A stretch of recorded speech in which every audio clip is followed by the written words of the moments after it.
यदि आप लोग सच में एनएमएमएस की तैयारी कर रहे हो, यानी कि यदि आप लोग सच में एनएमएमएस यानी कि राष्ट्रीय प्रतिभा खोज परीक्षा की तैयारी कर रहे हो और आप लोग चाह रहे हो कि इस एग्ज़ाम को एक बेहतरीन अंक के साथ पास किया जाए, तो इस वीडियो के अंदर में हम आपको जो भी समझाने का प्रयास करेंगे, आप लोग उसको एक बेहतरीन तरीक़ा से, एक बेहतरीन कंसेप्ट के साथ समझने का प्रयास कीजिएगा। और हाँ, इससे पहले इसी चैनल के माध्यम से राष्ट्रीय प्रतिभा खोज यानी कि एनएमएमएस के ऊपर हमने बहुत सारे वीडियो बना दिए हैं। तो यदि आप लोग नहीं देखे हैं तो यूट्यूब पे सर्च ही कर ही लीजिए कि जीकेएस स्टडी सेंटर एनएमएमएस, यानी तो सर्च कीजिए जीकेएस स्टडी सेंटर राष्ट्रीय प्रतिभा खोज परीक्षा, तो आपको बहुत सारा वीडियो मिल जाएगा।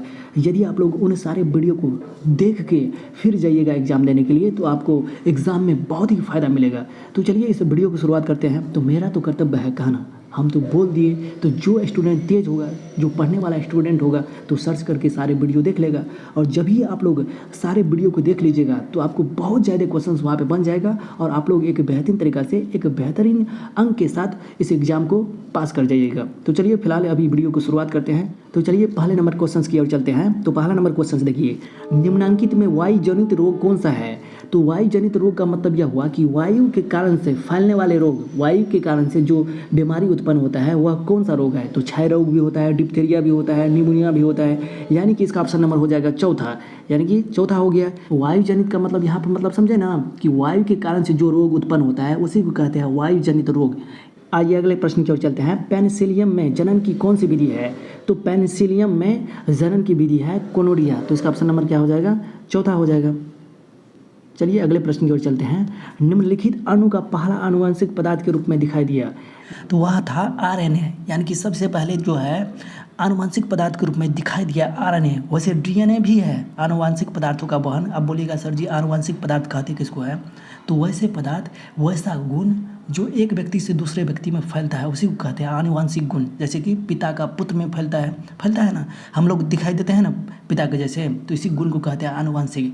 तो ये जो है पहला आनुवंशिक गुण मतलब कि अणु के रूप में दिखाई दिया, तो वह था आरएनए। वैसे डीएनए भी है लेकिन पहला पूछेगा तो आरएनए होगा, तो इसका ऑप्शन नंबर हो जाएगा दूसरा है। समझ गए ना? इसके बाद चलते हैं नेक्स्ट प्रश्न की ओर। देखिए, दूध को कौन सा सूक्ष्मजीव दही में परिवर्तित कर देता है? यानी कि दूध को कौन सा सूक्ष्मजीव दही में बदल देता है?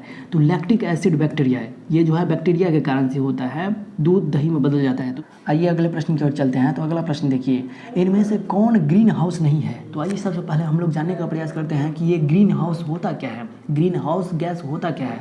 तो देखिए, वैसी गैस जो पृथ्वी के टेम्परेचर को बढ़ा दे, पृथ्वी के टेम्परेचर को अनियंत्रित कर दे, उसी को कहते हैं ग्रीन हाउस गैस। जैसे में हो गया कार्बन डाइऑक्साइड हो गया, मीथेन हो गया, मीथेन का फॉर्मूला होता है CH4, ओजोन हो गया, ये सब क्या है? तो ये सब ग्रीन हाउस है। क्लोरोफ्लोरोकार्बन भी है। तो क्लोरोफ्लोरोकार्बन को हम लोग संक्षिप्त में छोटा रूप में लिखते हैं CFC, लेकिन यहाँ पे देखिए CFCS दिया है, जो कि ये गलत है। यानी कि इनमें कौन ग्रीन हाउस नहीं है? तो CFCS नहीं है।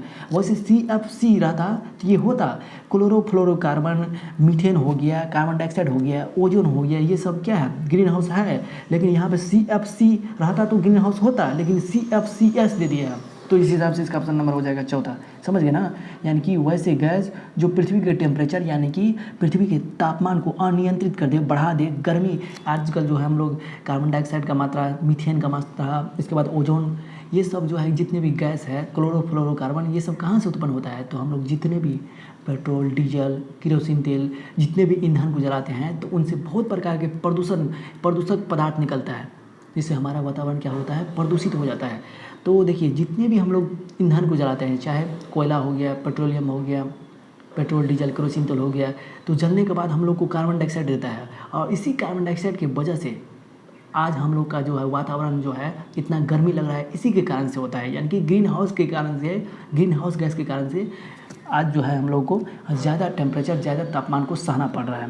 निम्नलिखित में कौन पादप हार्मोन है? तो पादप हार्मोन कहते हैं किसको है? तो पादप हार्मोन उस तरह के हार्मोन को कहते हैं जो पेड़ पौधा में पाई जाता है। पादप का मतलब होता है पेड़ पौधा, और हार्मोन का मतलब होता है जो वृद्धि एवं विकास को नियंत्रित करता है। यानी कि पेड़ पौधा में पाई जाने वाले हार्मोन को कहते हैं हम लोग पादप हार्मोन, और ये पेड़ पौधा के वृद्धि एवं विकास को नियंत्रित करता है। तो देखिए यहाँ पे निम्नलिखित में कौन पादप हार्मोन है? तो साइटोकाइनिन है, लेकिन थायरोक्सिन नहीं है, इंसुलिन नहीं है, एस्ट्रोजन नहीं है। ये मानव में जो पाए जाते हैं हार्मोन, ये सब है। इंसुलिन, थायरोक्सिन, एस्ट्रोजन, एंड्रोजन, ये सब क्या है? ये सब मानव में पाए जाने वाले हार्मोन है। लेकिन साइटोकाइनिन, जिबरेलिन, एब्सिसिक अम्ल, ये सब देखिए साइटोकाइनिन, एब्सिसिक अम्ल, ऑक्सीन, ये सब क्या है, पादप हार्मोन है। तो इस हिसाब से इसका ऑप्शन नंबर हो जाएगा चौथा। आप लोग याद कर लीजिएगा पादप हार्मोन, यहाँ जो हम लिस्ट दे रहे हैं ना उसको भी याद कर लीजिएगा, समझ गए ना। उसके बाद देखिए अगला प्रश्न, निम्न वर्णित किस रंग के प्रकाश की तरंग लंबाई सबसे कम होती है।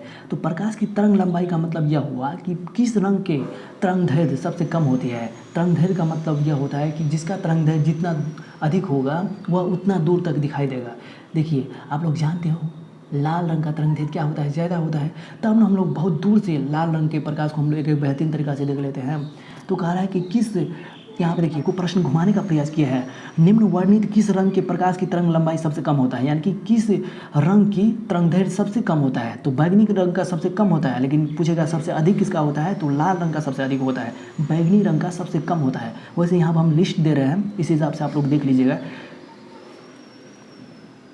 इसके बाद देखिए अगला नंबर प्रश्न, प्रकाश संश्लेषण की क्रिया द्वारा इनमें से कौन अपना भोजन बनाता है। तो प्रकाश संश्लेषण की क्रिया द्वारा भोजन बनाता है अलगी। तो इसका ऑप्शन नंबर हो जाएगा पहला नंबर हो जाएगा। इसी हिसाब से आप लोग अगला प्रश्न देखिए, एक कोशिकीय जीव द्वारा खट्टा दूध को दही बनाता है। तो खट्टा दूध को दही बनाता है बैक्टीरिया, और बैक्टीरिया में भी नाम है लैक्टोबैसिलस, यानी कि एक कोशिकीय जीव द्वारा खट्टा दूध को दही बनाता है बैक्टीरिया, यानी कि जीवाणु है, समझ गए ना। तो चलिए नेक्स्ट प्रश्न की ओर चलते हैं, इनमें कौन अनाज नहीं है। तो देखिए मक्का हो गया, गेहूं हो गया, चावल हो गया, ये सब अनाज है, लेकिन चना तो दाल है, यानी कि इसका ऑप्शन नंबर हो जाएगा 2। अनाज को नहीं है तो चना नहीं है। अब चलते हैं अगले प्रश्न की ओर। देखिए इनमें कौन प्लास्टिक की विशेषता नहीं है। प्लास्टिक जो हम लोग इस्तेमाल करते हैं विभिन्न प्रकार के थैले बनाने के लिए, तो उसका विशेषता कौन नहीं है। तो प्लास्टिक ऊष्मा का कुचालक होता है, बिजली का भी कुचालक होता है। प्लास्टिक में जो है करंट नहीं पास होता है, तब ना जितने भी सामान जो होता है तो उसमें प्लास्टिक का इस्तेमाल करते हैं। जैसे कि यहाँ पे देखिए ना, आप जो टेस्टर बनाते हैं या नहीं तो प्लास रहता है तो उसमें प्लास्टिक का कवर डालते हैं। तो प्लास्टिक का कवर डालते थे, प्लास्टिक को छूते हैं तो हमको करंट नहीं लगता है। प्लास्टिक के बने हुए जितने भी वस्तु होते हैं वह होता है बिजली का कुचालक, यानी कि उससे अगर विद्युत धारा नहीं प्रवाह होगा, बिजली नहीं जाएगा। देखिए प्लास्टिक क्या पानी में घुलनशील होता है, प्लास्टिक पानी में घुलनशील नहीं होता है। प्लास्टिक को कभी देखें आप पानी में घुलते हुए, लेकिन ये ज्वलनशील होता है। प्लास्टिक जल जाता है, हम लोग जलाते हैं ना, कूड़ा कचरा में जब रहता है प्लास्टिक तो उसको हम लोग जला देते हैं। ऊष्मा का भी कुचालक होता है, इसमें ऊष्मा का प्रवाह नहीं होता है। तो देखिए यहाँ पे प्लास्टिक का विशेषता कौन नहीं है, तो पानी में घुलनशील, प्लास्टिक कभी भी पानी में नहीं घुलता है। तो इसका ऑप्शन नंबर हो जाएगा चौथा। समझे ना हम क्या आपको समझाने का प्रयास किए। प्लास्टिक की विशेषता है, कौन विशेषता है, तो ऊष्मा का कुचालक होता है, इससे होकर ऊष्मा बढ़िया से नहीं बहता है, एक पार से दूसरे पार ऊष्मा नहीं जाता है। बिजली का भी कुचालक होता है, तब ना हम लोग जो है प्लास्टर में क्या करते हैं, उसके ऊपर में प्लास्टिक का कवर चढ़ा देते हैं, फिर उसको छूते हैं, फिर एक साइड से क्या करते हैं, प्लास्टिक के मुंह वाले साइड को जो है करंट से टच करते हैं। इधर हम लोग जो है प्लास्टिक के कवर पर हाथ दिए रहते हैं, तो हम लोगों को क्या होता है, कोई किसी प्रकार का इफेक्ट नहीं पड़ता है। यानी कि ये हो गया, ये सब है, ज्वलनशील भी होता है प्लास्टिक, लेकिन जल में नहीं घुलता है। तो इसका ऑप्शन नंबर हो गया चौथा। सभी धातुओं के लिए इनमें कौन सही है, तो धातु कठोर होते हैं, ये बात तो सही है, धातु कठोर होता है, लेकिन सब धातु कठोर नहीं होता है। जैसे कि सोडियम हो गया, पोटेशियम हो गया, लिथियम हो गया, इसको हम लोग चाकू से काट सकते हैं। आपके राष्ट्रीय प्रतिभा खोज परीक्षा यानी कि एनएमएमएस परीक्षा में पूछ सकता है, निम्नलिखित में कौन सी धातु है जिसे हम लोग चाकू से काट सकते हैं।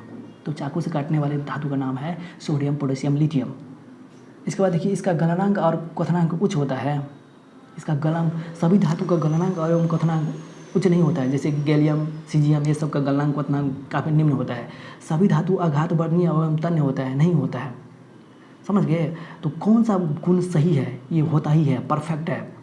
देखिए सब धातु कठोर नहीं होता है, मुख्य रूप से धातु कठोर होता है। मुख्य रूप से सभी धातु का गलनांक एवं क्वथनांक उच्च होता है, लेकिन सब धातु का गलनांक एवं क्वथनांक उच्च नहीं होता है। अपवाद है केमिस्ट्री में, सब धातु आघात वर्धित तन्य नहीं है तो ये सारे गुण धातु में पाया जाता है, लेकिन सभी धातु में ये सारे गुण नहीं पाया जाता है। लेकिन एक गुण सभी धातु में पाया जाता है, वह गुण है सभी धातु के बाह्यतम कक्षा में 1 से लेकर के 3 तक इलेक्ट्रॉन रहेगा। यानी कि सभी धातु के बाह्यतम कक्षा में 1, 2, 3 इलेक्ट्रॉन रहेगा। ये बात कन्फर्म है, जो भी धातु होगा उसके बाह्यतम कक्षा में 1, 2, 3 इलेक्ट्रॉन रहेगा ही रहेगा।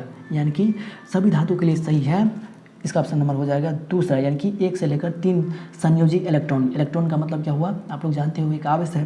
संयोगी का मतलब क्या हुआ, बाह्यतम कक्षा में 1, 2, 3 इलेक्ट्रॉन रहेगा जो भी धातु होगा। यदि आप लोग मैथ में भी एक बेहतर अंक लाना चाहते हैं, यदि आप लोग चाहते हो कि इस एग्ज़ाम को एक बेहतरीन अंक के साथ पास करना है, तो मैथ का भी क्वेश्चंस आपको बनाना ज़रूरी है। अगर आप लोग मैथ के क्वेश्चंस को नहीं सॉल्व कीजिएगा तो आपको एक बेहतर अंक नहीं आएगा।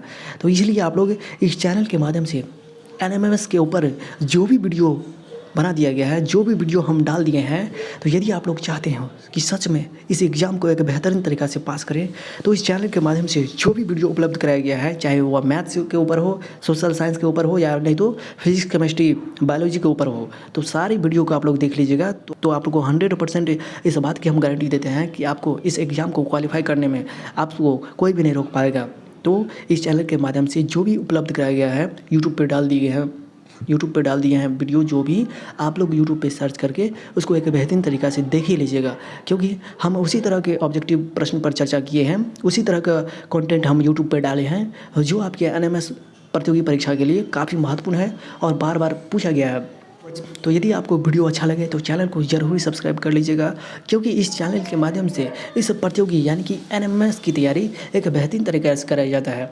तो आप लोग, यदि आप लोग सच में इस एग्ज़ाम को दिल से चाहते हो और आप चाहते हो कि इस एग्ज़ाम को एक बेहतरीन तरीक़ा से पास करें हम, तो इस चैनल के माध्यम से हम आपको जो भी यूट्यूब पर वीडियो डाल दिए हैं, जो भी इस चैनल के माध्यम से पढ़ाया गया है एनएमएस के ऊपर, आप लोग उसको ज़रूर देख लीजिएगा ताकि आपको एक बेहतर अंक आए। क्योंकि जब आपका बेहतर अंक आएगा तो उससे क्या होगा, हमारा भी नाम होगा।